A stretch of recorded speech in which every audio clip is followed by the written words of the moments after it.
Boston Bruins goaltender Jeremy Swayman's been a little outspoken lately about the recent run of overtime losses that was ended with an overtime win in St. Louis on Saturday, but also about being named an all-star in light of having to go through arbitration this past summer.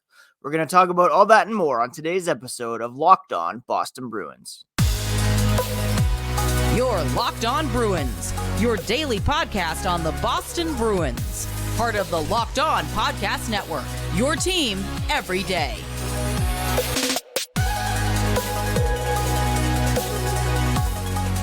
What is up, Bruins fans? Happy Monday and welcome back to the Locked On Boston Bruins podcast. I'm your host, Ian McLaren, and this is a daily show where we discuss all things Spoked Beat. It's January 15th. Happy Martin Luther King Jr. Day, and thank you so much for making Locked On Boston Bruins part of your daily routine, free and available on your favorite podcast app and on YouTube, part of the Locked On Podcast Network, your team every day. And today's episode is brought to you by FanDuel. Make every moment more. New customers get $150 in bonus bets guaranteed. Visit FanDuel.com/LockedOn to get started. It's a Boston Bruins game day. They're taking to the ice this afternoon against the New Jersey Devils. We're going to be talking primarily about the win over St. Louis on Saturday, Jeremy Swayman's contributions therein, and what he had to say before and after. Charlie McAvoy coming up big. Plus, we'll also take a look at the week ahead. First, a quick reminder, you can find the podcast on social media at Locked NHL Bruins, and you can find me, my dad jokes and hockey thoughts at Ian C. McLaren. All right, Jeremy Swayman, for whatever reason, has been pretty outspoken lately about Boston's recent run of play, but also the fact that he was named to the All-Star team. Amazing, and congratulations to Jeremy Swayman, who was selected to the 2024 All-Star Game via the fan vote. About 8 hours later, he helped the Bruins snap a 3-game losing streak, all of which had come in overtime. 20 save performance, but he made some big ones as the Bruins won in overtime against the St. Louis Blues. Prior to that game, and amid the 3-game dip in which they did pick up 3 points in the losing efforts, he said, he just felt that they needed to turn a corner here, and once they got that win, it would feel really good. And he kind of called his teammates out for having to make these big saves, for having to rely on him for these wins, and not perhaps entirely fair, but here's exactly what he said. I have to make some saves and help keep the team in it. Where's the exact quote here? He said, quote, I have to make some saves like that in a timely manner. I'm happy to have that, but we've got to finish these kinds of games. It's just not acceptable at this point. Excited to get to work and do what we need to do to finish games, because we will soon finish those games and it will feel bleeping good. That's what he had to say following the loss against Vegas last week. He came out, he made the All-Star team, he helped the Bruins win in overtime against St. Louis.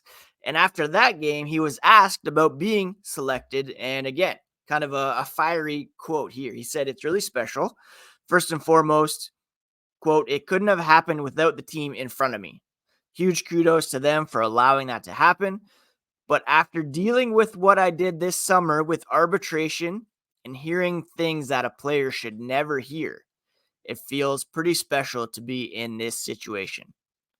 I'm extremely honored, and I'm really excited to join Pasta, David Pastrnak, who had already been named, and Monty, head coach Jim Montgomery, who, by way of Boston being in first, at the halfway point, will be coaching at the All-Star game once again.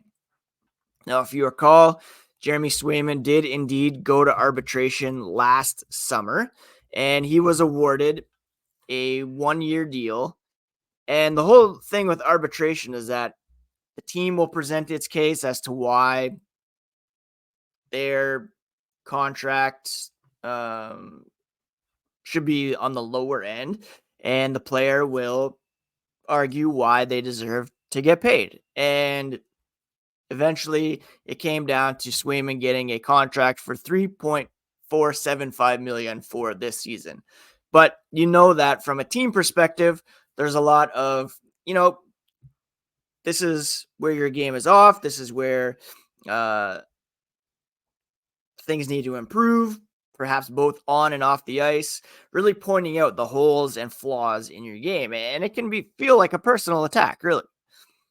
The team is just trying to save as much money as possible. And unfortunately, it has to come at the expense of not taking shots, but being brutally honest about the player. Jeremy Swayman took that in. It's hard not to take it personally. And coming out of that, being named an All-Star and coming up this summer as a restricted free agent, that he's going to be wanting to get paid, and he deserves it. And it could come to a situation this summer where you're already paying Linus Ullmark $5 million for next season. Jeremy Swayman, arguably worth more than that because of his age, because of the promise that he could be a 1A for the next 6, 7, 8, 10 years, perhaps. You want to lock him down. And he came out this season fired up because of those comments made during arbitration. And he has backed it up with a 12-3-7 record, .918 save percentage, being named to the All-Star team. Could quite possibly repeat as the Jennings winning duo, although the Winnipeg Jets might have something to hear about that. But hearing things that a player should never hear, after dealing with that, it feels pretty special to be in this situation, he said. Fiery comments from Jeremy Swayman, some shots perhaps taken at management there. Took that opportunity to make a point about mentioning his arbitration hearing. And he's going to come back and he's going to be wanting to get paid, and rightly so. He could sign an extension as early as January 1st. Elliot Friedman on Hockey Night in Canada a few weeks ago said, Jeremy Swayman is one of those players who really curious to see when, for how long they sign. And hopefully the Bruins and Jeremy Swayman can get that done sooner than later. Could have come at the expense of Linus Ullmark having to be traded due to cap considerations. It is going up. Love to see that tandem roll, but are you going to pay $12 million for your goaltending tandem? Who knows? But Jeremy Swayman, congrats for being named an All-Star. Fiery as ever. And we love to see it because a fiery Swayman is an effective Swayman, and we want him to stay motivated, sharp, and on his game for the next decade. How great would that be? Another guy who came up big on Saturday is Charlie McAvoy, and we'll discuss his impact on and off the ice in regards to the win against St. Louis here as the podcast continues.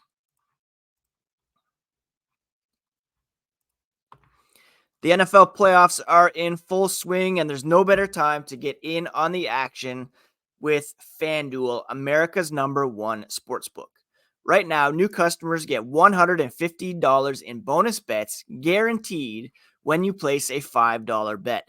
That's $150 in bonus bets, win or lose. And their app is so easy to use, and there are so many different ways to bet, like live same-game parlays, a new Explore hub where you can find bets, the Parlay Hub, which is the best way to find popular parlays, and so much more. Just visit fanduel.com/lockedon to get in on the action with the NFL, the NBA, and the NHL. And if you want to put some money down on Boston, New Jersey this afternoon, the over-under is set at 6.5. With Vitek Vanacek in the other net, you might want to go over there. FanDuel.com/lockedon to make your first bet. FanDuel is the official partner of the NFL. Thank you so much once again for making Locked On Boston Bruins part of your daily routine, free and available on your favorite podcast app and on YouTube. Speaking of YouTube, Locked On has launched the first ever national sports 24/7 streaming channel. Locked On Sports Today is here for you 24/7, covering the top sports stories of the day with local experts plus our national shows covering every league. Go to Locked On Sports Today on YouTube and subscribe to the first ever national sports 24/7 streaming channel. So the Bruins coming off 3 extra time losses on the 4-game road trip. Colorado, Arizona, Vegas. They went into St. Louis looking for a positive end to the road trip. And Charlie McAvoy specifically said after his overtime winner that, points in every game sounds good, but it was disheartening the way they were losing games. 3 overtimes in a row, going to overtime again on Saturday, and he came through with an absolute snipe on Jordan Binnington. You perhaps saw the image afterwards of McAvoy celebrating with Jordan Binnington, kind of raising his head to the hockey gods, wondering what could have happened.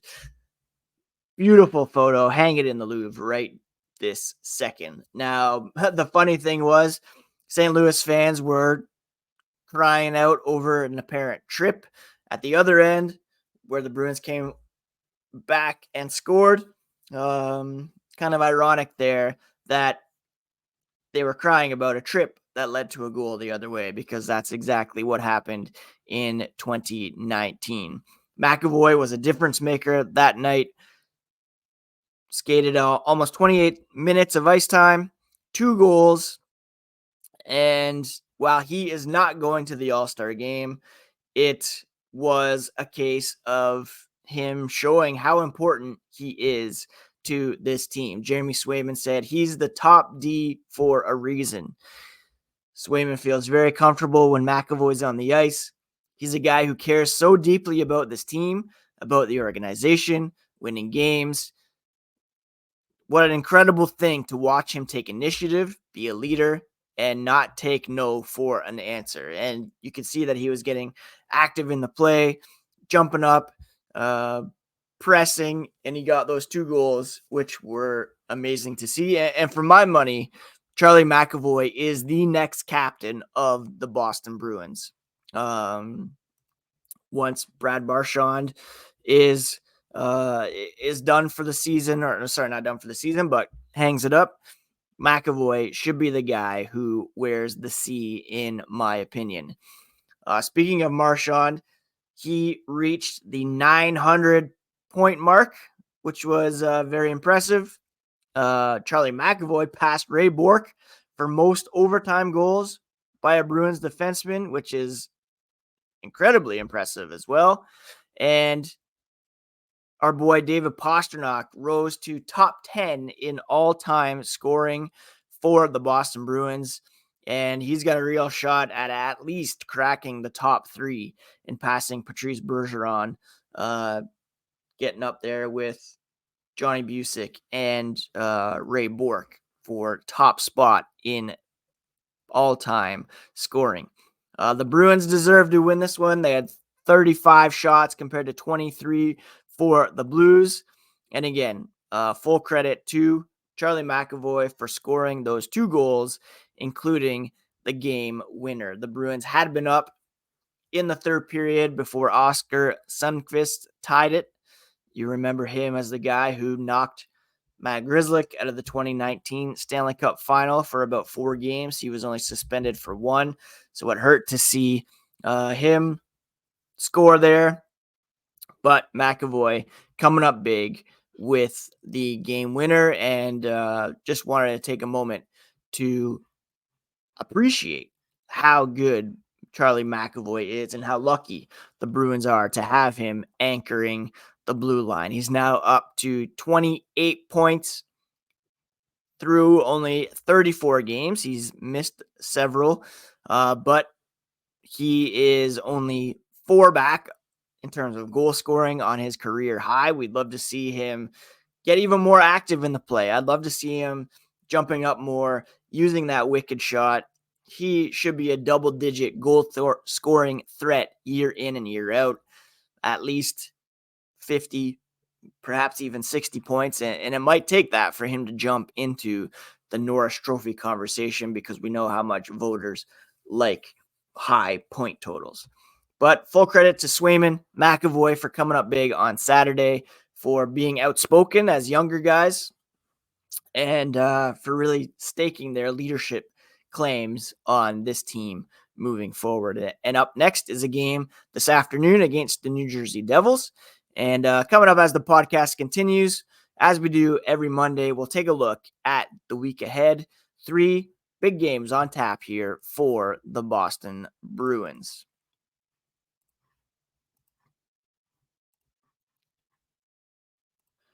If you're looking to get tickets for sports, comedy, music, theater near you this year, there's no better place than Game Time. Shouldn't have to worry when you buy tickets to your next big event. And Game Time offers killer last-minute deals, all-in prices, views from your seat, and the best price guarantee. Game Time takes the guesswork out of buying tickets. You can see the view from your seat before you buy, so you know exactly what to expect. And they're all-in prices. Show your total up front. And with Game Time Guarantee, you'll get the best price.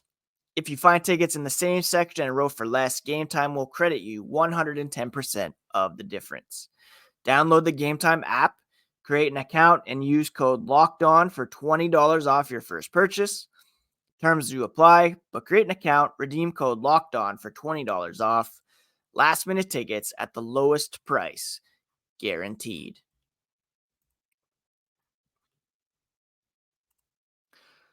All right, the Boston Bruins kick off the new week with a game this afternoon against the New Jersey Devils, one of 3 games on tap for Boston this week. 7 over the next 2 weeks leading into their bye week and the All-Star break. New Jersey this afternoon at home. Then they'll have 2 days off before they host the Colorado Avalanche on Thursday, a team that they lost in a shootout to last Monday. And then the Montreal Canadiens come to town on Saturday. I should mention the game on Saturday against the Blues was played without Linus Ullmark, who is back on the ice following that scary-looking injury in Arizona back last Tuesday. Brandon Carlo remained out, Matt Poitras remained out, and they were playing without Pavel Zacha, who was experiencing an illness. Hopefully he's ready to go for this afternoon. The New Jersey Devils are a team that, finished pretty high in the standings last year, but haven't quite lived up to those expectations. They are banged up. Jack Hughes out of the lineup, Dougie Hamilton. They're outside of the playoff picture at the moment. So this is a very winnable game for the Boston Bruins, especially with Vitek Vanacek likely to get the start. He has been just not good at all this season. It's the third of 3 meetings between these two teams. New Jersey won 2-1 December 13th in overtime. Then Boston came back and won 5-2 on December 30th. Devils allowing 3.5 goals per game, which is 28th ranked in the NHL. Their offense is pretty good, but again, Jack Hughes not in the lineup, so that will certainly hurt them. Their power play is not very good. Their penalty killing is not very good. So this is a pretty winnable game for the Boston Bruins at the moment. Jesper Bratt still in the lineup. He leads the team with 46 points in 40 games. So he's still a guy to keep an eye on. They still have some weapons. Tyler Toffoli, Nico Hischier, our old friend Eric Haula. So hopefully Zacha can get in the lineup. Haula actually leads them with 6 points over the past 5 games. Again, the Bruins will then get 2 days off after this game, a nice little respite following that lengthy road trip, and then won't get any easier with Colorado coming in later on this week. The Bruins overall at the moment, they have passed the halfway point of the season, playing game 42 on Saturday. Still first, 25, 8, and 9. 3 points up on the Florida Panthers, a team that had been on a lengthy winning streak, but lost their past game. They're 9-1 over their last 10. The Bruins are 6-1-3, earning, 15 out of a possible 20 points over that stretch. Still pretty good, despite the fact that, some were discouraged because of the recent losing skid, but they still picked up points. They have a .702 point percentage, and that is good for first in the East at the moment. They're 3 points up on both Florida and the Rangers. So for a team that had lowered expectations, for a team that dipped a little bit here over the past week or so, they're still right up there with the very best in the East, and they're third overall in the NHL in terms of point percentage. Perhaps they're not getting as much respect as they deserve. A lot of people talking about how much of a juggernaut the Winnipeg Jets are, the Vancouver Canucks. Boston, 2 points back of Vancouver with the game in hand, 1 point back of Winnipeg with similar games played. In terms of goal differential, that's perhaps where there's a bit of a difference. Vancouver's plus 55, Winnipeg's plus 42, and the Bruins are tied with the Kings and the Avalanche for third at plus 27. That's the latest on the Boston Bruins here, friends. Consider yourselves all caught up on all the latest with respect to Jeremy Swayman's somewhat cantankerous post-game quotes, Charlie McAvoy being fed up with losing in overtime, taking the game into his own hands, and firing home the winner on Jordan Binnington. Swayman, Pasternak, Jim Montgomery all going to the All-Star game up here in Toronto. And some afternoon NHL action on deck this afternoon. Follow at ENC McLaren and Locked NHL Bruins for all the latest and for some in-game tweets here. And we will talk to you again here tomorrow on a brand new episode of Locked On Boston Bruins, part of the Locked On Podcast Network, your favorite team every single day. Take care of yourselves, friends. Take care of each other. We'll talk to you again soon.